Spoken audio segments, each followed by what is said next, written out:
ሊታዩ ይበልጥ ሊሰራባቸው ሊዋቡ እና ለቱሪዝም መስህብ ሊሆኑ የሚችሉ በጣም በርካታ ቦታዎች አሉ።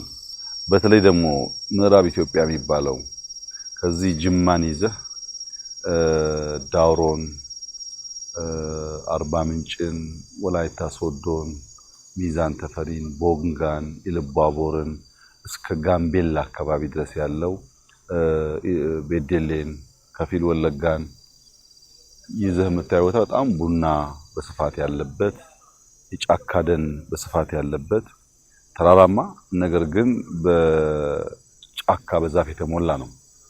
ይሄን ከባቢ አሁን አዲስ አበባ አካባቢ ካለው የሚለየው ምንድነው? ቢያንስ በ1000 ሜትር አልቲቲዩድ ያንሳል። ይሄ ከ1500 ብዙ አይበልጥም። ያ 2000 ምናምን ነው። ዝቅ ማለቱ የሙቀት አቅሙን ከፍ ያደርገዋል። የምትተክለው ነገር ሁሉ በቶሎ ይበቅላል ማለት ነው። ከዚያ በተጨማሪ አሁን እዚህ ያለንበት ቦታ እንደምታየው ተራራ አለ። ይሄ ተራራ በውስጡ የቡና ሰፊ ጫካ ያለበት ትላልቅ ዛፍ የተሸፈነ ተራራማ ቦታ ነው። እጅግ በጣም የሚያምር ቦታ ነው። በርካታ ቦታ እንደዚህ አይነት ቦታ የምታገኘው በብዙ ችግር ነው። እንግዲህ ተራራውም አለ፣ የሚታየው ቪው በርቀት በጣም ይገርማል። ቡናው አለ፣ ዛፉ አለ። ከዛ ደግሞ ስትወርድ ይሄ ቦዬ ይባላል። የጊቤና አዌቱ ወንዝ መገናኛ ቦታ ነው። 2-3 ትላልቅ ሌኮች ከዚህ ቀደም በጣሊያን ጊዜ እዚህ ቦታ ሌክ ነበር። ይሄ የምታየው የጣሊያን ቤት ነው። ጣሊያኖች ሌኩ ጋር እየመጡ ይበሉ ይጠጡ ይዝናኑ ነበር።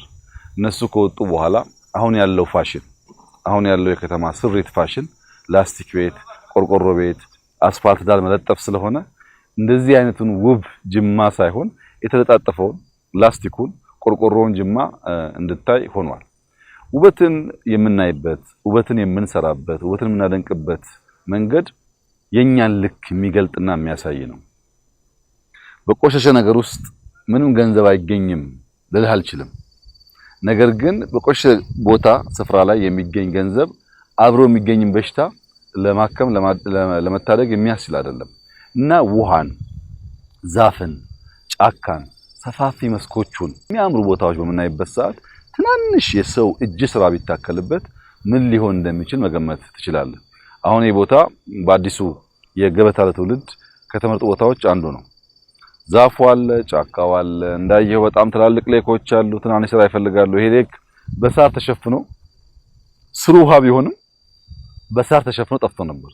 አሁን እንደ አዲስ ሳሩን የሸፈነውን የሳር ዝርያ በማንሳት ሌኩን ለመልሰን ለማዳን ነው እየሰራን ያለነው እና ከ2 ዓመት ከ3 ዓመት በኋላ በእርግጠኝነት በጣም የሚያምር ስፍራና የዚህ ስራ ውጤት ያን ላስቲክ ያን ቆርቆሮ ያን ያልተመቸ የኑሮ ዘዬ በከፍተኛ ደረጃ ፖዚቲቭሊ ኢንፍሉዌንስ ያደርገዋል።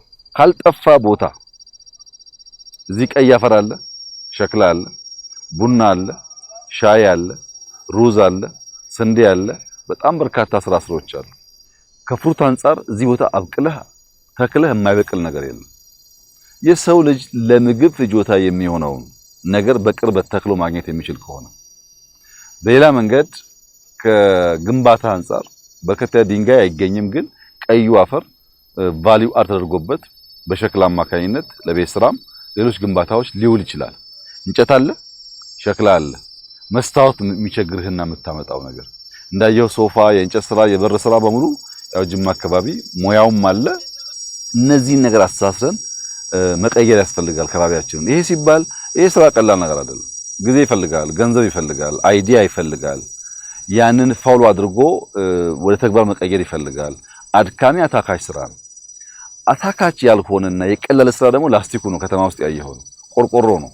ስትሰራውም ቀላል፣ ቆይታውም በጣም ያጠረ፣ ውበቱም እጅግ አስጠሊታ ነው።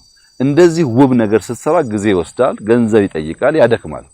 መላው የጅማ አካባቢ ሰው መገንዘብ ያለበት ይሄንን ቦታ በመቀየር ልጆቻችን ያማረ መልካም ውብ ነገር ማየት፣ መስራት፣ ማለም በዚያ መኖር እንዲችሉ የሚያመቻች ሁኔታ መፍጠር ይቻላል። እና እርሾ ናት። እቺን እርሾ እያሰፋን ከባቢውን እንቀይራለን። ሚዛን አማን ላይ የምናየው አዲስ የሚሰራው ሪዞርት ከዚህ ጋር ይያያዛል። የኮይሻ ጨዋታ በጣም ቅርብ ናቸው። 2 ሰዓት ተኩል ድራይቭ ነው። ቢያያዙ አጠቃላይ ምዕራብ የኢትዮጵያ ክፍል በጫካው በድራይቭ ትሩ በጣም የሚያምር መንገዶች ከሰራህበት ለመንዳት የሚመች ስለሆነ ለብዙ ሰው የሳምንት የሁለት ሳምንት ያማረ ቆይታን ማድረግ የሚያስችል ቦታ ነው። እውነት ለመናገር ብዙ ቦታ እንደዚህ አይነት ውብ ነገር አታይም። የሰዎች ልጅ ስራ ታያለ። በረሃ ላይ ጫካም ዛፍ ተክለው መንገድም ሰርተው ያሳመሩበት ቦታ አለ። እኛ ተፈጥሮ የሰጠንን ውበትና ጸጋ ተጠቅመን ማልማት የሚያስችል እንቅስቃሴ መጀመር ይኖርብናል። እያደረግን ያለነው እሱን ነው። በጥቂት ዓመታት ውስጥ ውብ ነገር በዚህ ስፍራ እንደምናይ ሙሉ እምነት አለኝ። የጅማ አካባቢ መስተዳድሮች ማህበረሰቡ ከፍተኛ ድጋፍ እያደረገልን ያለው እንደምታየው ቤት በፈቃደኝነት ያነሳል። እዚህ አካባቢ ያለውን ኢሌጋል ስሪቶች ለአዲሱ ዲዛይን ምቹ እንዲሆን በትብብር እያነሳ ነው የሚገኘው። ይሄ አስፈላጊ ነው። ደህንነትን መከፋፈል የለብንም። ውብ ነገር ሰርተን ብዙዎች ያን ውብ ነገር ተከትለው እንዲያምሩ ማድረግ አለብን እንጂ ሁላችንም በላስቲክ ደህንነት ለመከፋፈል አካባቢውን በሙሉ ማበላሸት ተገቢ አይደለም። ውሃ ቀብረን ጫካ መንጥረን በላስቲክ ኖረን አካባቢውን ገለን አፈሩ እንደፈለገ እየሄደ ትውልድ ምን ይረከባል? ነገ ምን አይነት ሀገር ነው ለልጆቻችን የምንተው የሚለውን ነገር ማሰብ ይጠይቃል። መልካም ጅማሮ ነው። በጣም ነው የሚያምረው። ይሄን ውበት ትንሽ የእጅ ስራ ከተጨመረበት ለብዙ ኢትዮጵያውያን ኩራት የሆነ ብዙ ኢትዮጵያውያን ስራ የሚያገኙበት፣ የሚሰባሰቡበት፣ የሚዝናኑበት ቦታ እንደሚሆን ተስፋ አደርጋለሁ። ግን ኢትዮጵያውያን ልባችንን ሰብሰብ ማድረግ ያስፈልጋል። ብዙ ሊሰራ የሚገባው ስራ አለ፣ ችግር አለ። ቆርጠን ሰርተን ለውጥ ማምጣት አለበት። እኛ የምንፈልገው የአማረች የተዋበች ኢትዮጵያ ማሸጋገር ነው። ለዚያ ጅማሮቻችን ፍሬ እንደሚያፈሩ በብዙ ስራዎች አይተናል። በዚህ ዓመት በጣም በርካታዎቹ ይመረቃሉ፣ አዳዲሶች ይጀመራሉ እና ድል በድል ስራ በስራ ውጤት በውጤት ስኬት በስኬት መከናወን በመከናወን መጽናት በመጽናት ይቀጥላል ማለት ነው።